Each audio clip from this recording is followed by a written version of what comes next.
Hello friends. முதலா பறவைகளுக்கும் மனுஷங்களுக்கும் நடந்த சண்டையில் பறவைகள் தான் ஜெயிச்சிருக்கு அப்படின்னு சொன்னால் நம்புவீங்களா? ஆமாங்க. ஈமு கோழி அப்படிங்கிற ஒரு வகையான கோழி நெருப்பு கோழி மாதிரியே இருக்கும், ஆனால் அதனால பறக்க முடியாது. அந்த வகை கோழிகளுக்கு தான் இந்த சண்டை வந்திருக்கு. அது என்ன அப்படின்னு பார்த்தீங்கன்னா, ஆஸ்திரேலியாவில் 1932ல் இந்த சம்பவம் நடந்திருக்கு. அந்த ஈமு கோழிகள் எல்லாம் என்ன பண்ணுச்சு அப்படின்னா, விவசாய நிலங்களில் போயிட்டு அங்கே இருக்கிற பயிர்களை கடுமையாக சேதம் பண்ணியிருக்கு. ஸோ அங்கிருந்த விவசாயிகள்லாம் என்ன பண்ணினாங்க அப்படின்னா, பாதிக்கப்பட்டவங்கெல்லாம் போய் கவர்மெண்ட்டில் கம்ப்ளைண்ட் பண்ணாங்க.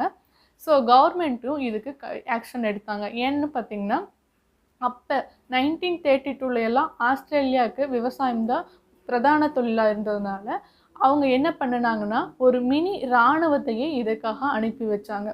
அதாவது கிட்டத்தட்ட 10,000 தோட்டாக்கள் ப்ளஸ் துப்பாக்கிகளோட விவசாய நிலையங்களுக்கு இராணுவ வீரர்களை அனுப்பி வச்சாங்க. ஸோ அங்கே போயிட்டு பார்த்திங்கன்னா, அவங்க எல்லாமே ஒவ்வொன்றா அந்த ஈமுக்கோழிகளை ஷூட் பண்ண ஆரம்பித்தாங்க.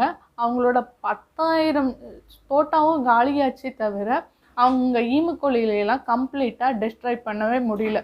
ஈவன் அதுக்கப்புறமா அவங்களுக்கு 19,000 கோழிகள் வந்து உயிரோடு தான் இருந்துச்சு.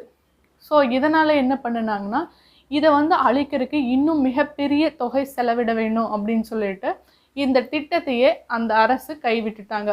இதுதான் மனுஷனுக்கும் பறவைக்கும் நடந்த ஃபர்ஸ்ட் வார். இதில் பறவை தான் ஜெயிச்சிருக்கு. அடுத்து இன்னொரு முக்கியமான விஷயம், நம்ம உடலில் ஓடுற ரத்தம் கடலுக்கடியில் 30 கிலோமீட்டர் ஆழத்துக்கு கீழே பச்சை கலரில் தான் இருக்கும் அப்படின்னு சொன்னீங்கன்னா நம்புவீங்களா? ஆமாங்க, பச்சை கலரில் இருக்கும் அப்படின்னா உண்மையாகவே வந்து ரத்தம் ரெட் கலரில் மாறாது. அந்த ரெட் கலர் வந்து ஊடுருவ முடியாது அப்படிங்கிற ஒரு காரணத்தினால அது பச்சை கலரில் நமக்கு தெரியுது. இது கண்களோட ஒரு மாயை தான் தவிர உண்மையாகவே பிளட்டெல்லாம் க்ரீன் கலரில் ஆகாது. மூன்றாவதாக பார்த்திங்கன்னா, பால்குரியா அப்படின்னு ஒரு கண் நோய் வந்தவங்களுக்கு கண்கள் வந்து மற்றவங்கள மாதிரி நார்மலாக இருக்காது. அந்த கருவிழி பார்த்திங்கன்னா 2ஆக மாறின மாதிரி பிளவுபட்ட மாதிரி இருக்கும். ஸோ இதனால் நீங்கள் கேட்கலாம், ஏன்னா அதனால எல்லாமே டபுளாக பார்த்தா தெரியுமா அப்படின்னு. அப்படியெல்லாம் கிடையாது. எல்லாருக்கும் இருக்கிற மாதிரி நார்மலாக தான் இருக்கும், ரொம்ப கிளியராக தான் இருக்கும். ஸோ இது வந்து நாள்பட அதே ரெடி ஆகிரும். இருந்தாலும் கருவிழி 2ஆகி எந்த பாதிப்புமே இல்லாமல் இருக்கிறது மிகப்பெரிய விஷயந்தான். அது உடல்லையே அதிக வலுவான தசை எதுன்னு கேட்டால் கண்டிப்பாக கையில் இருக்கிற தசையோ அல்லது காலில் இருக்கிற தசையோ தான் நம்ம சொல்லுவோம். ஆனால் ரியல் அது கிடையாது.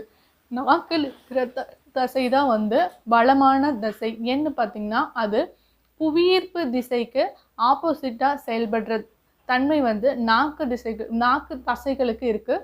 அது மட்டும் இல்லாமல் பார்த்திங்கன்னா, இந்த நாக்கு தசைகள் வந்து வாய்க்குள்ளே இருக்கிற பாக்டீரியாஸை கொல்லும் தன்மை கொண்டது.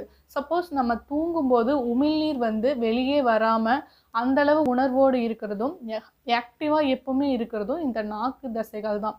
அது மட்டும் இல்லாமல் நம்ம என்னதான் சூடாக சாப்பிட்டாலும் காரமாக சாப்பிட்டாலும் ரொம்ப குளிர்ச்சியாக சாப்பிட்டாலும் அப்போதைக்கு தான் அதோட சென்சிட்டிவ்னஸ் இருக்குமே தவிர அது பயங்கரமாக அஃபெக்ட் ஆகாது. இதே மற்ற தசைகளாக இருந்தால் உங்களோட எஃபெக்ட் உங்களுக்கே தெரியும் எவ்வளவு மோசமாக இருக்கும் அப்படின்ட்டு. இந்த உலகத்திலேயே இறப்பே இல்லாத ஒரு உயிரினம் அப்படின்னா எதுன்னு தெரியுமா? அது ஜெல்லிஃபிஷ் தாங்க. ஏன் ஜெல்லிஃபிஷ் அப்படின்னு பார்த்தீங்கன்னா, அது தண்ணிக்குள்ளே இருக்க வரைக்கும் அதுக்கு இறப்பே கிடையாது. தண்ணியை விட்டு சப்போஸ் வெளியே வந்துருச்சுன்னா உடனே இறந்துடும். ஏன்னு பார்த்தீங்கன்னா, அதோட உடம்புல இருக்கிறது 90% வாட்டர் கண்டென்ட். தண்ணிக்கு வெளியே வந்து சூரிய வெளிச்சம் பட்ட உடனே அந்த வாட்டரெல்லாம் வேப்பரைஸ் ஆகி உடனே அது வந்து இறந்துடும்.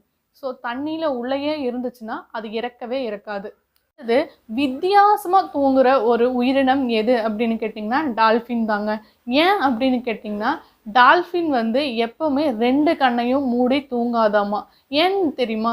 ஒரு கண் வந்து 2 கண்ணையும் மூடிட்டா அதோட மூளை செயலிழந்து போயிடுமாமாங்க. சப்போஸ் வந்து அதாவது இடது மூளை வந்து தூங்குது அப்படின்னா வலது கண் திறந்திருக்கும். இதே வலது மூளை தூங்குதுன்னா இடது கண் திறந்திருக்கும். ஸோ இந்த மாதிரி தானே அந்த உயிரினத்தோட அதாவது ஃபிசிக்கல் ஸ்ட்ரக்சர் இருக்குது. எல்லாமே நினச்சிட்டு இருப்போம் மேகம் வந்து எடை வந்து ரொம்ப கம்மியாக இருக்கும், அது காற்றில் தான் ஊழ்ந்துட்டு போகுது அப்படின்னு நினச்சிருப்போம். ரியல் அது கிடையாதுங்க. மேகத்தோட வெயிட் பார்த்திங்கன்னா 55 லட்சம் கிலோவுக்கு அதிகமாகி இருக்கும். ஏன்னு பார்த்திங்கன்னா, மேகத்தில் இருக்கிற நீர் திவலைகள் தான் அதுக்கு காரணம். ஸோ அதனால தான் மேகம் கருக்கும்போது நமக்கு மழை வருது. நமக்கு பூமியிலிருந்து மேலே போக போக தான் புவியீர்ப்பு விசை அதிகமாக இருக்கும் அப்படின்னு நம்ம நம்பிட்டு இருக்கோம். ஆனால் ஒரு பூமியிலேயே ஒரு சில இடங்களில் புவியீர்ப்பு விசை வந்து ரொம்பவே கம்மியாக இருக்குது. அது எங்கே அப்படின்னு பார்த்தீங்கன்னா, கனடா நாட்டில் ஹட்சன் பே அப்படிங்கிற ஒரு இடத்துல இந்த புவியீர்ப்பு விசை ரொம்ப கம்மியாக இருக்குது. ஏன்னு பார்த்தீங்கன்னா, அது ஃபுல்லாக வந்து ஒரு பனிக்கட்டிகள் நிறைந்த பகுதி. இந்த பனிக்கட்டிகள் எல்லாம் மெல்ட் ஆகி கீழே வரும்போது, அதாவது பூமியோட ஜியாகிரபியில் சில சேஞ்சஸ் ஏற்பட்டு அங்கே வந்து அந்த புவியீர்ப்பு விசை வந்து ரொம்ப கம்மியாக இருக்கிறதா சயின்டிஸ்ட் தான் சொல்கிறாங்க. ஒரு இன்ட்ரெஸ்டிங்கான ஃபேக்ட் என்ன அப்படின்னு பார்த்தீங்கன்னா, முதலைனா ஒரு ஆபத்தான விலங்கு அப்படின்னு தான் எல்லாருக்குமே தெரியும். ஆனால் அது மிகவும் ஒரு பாசக்கார விலங்குங்க. ஏன்னு பார்த்தீங்கன்னா, அது முட்டையிட்டு குஞ்சு பொரிக்கும் வரை அந்த இடத்த விட்டு நகராது. அதாவது அந்த முட்டைகளை தான் சுற்றி சுற்றி வந்துட்டே இருக்குமாமா. அதாவது அது குஞ்சு பொரிக்கிறதுக்கு ஒரு 90 நாட்கள் எடுத்துக்கொள்ளும். அந்த 90 நாட்களும் அந்த இடத்த விட்டா ரவுண்ட் அடிச்சுட்டே இருக்குமா.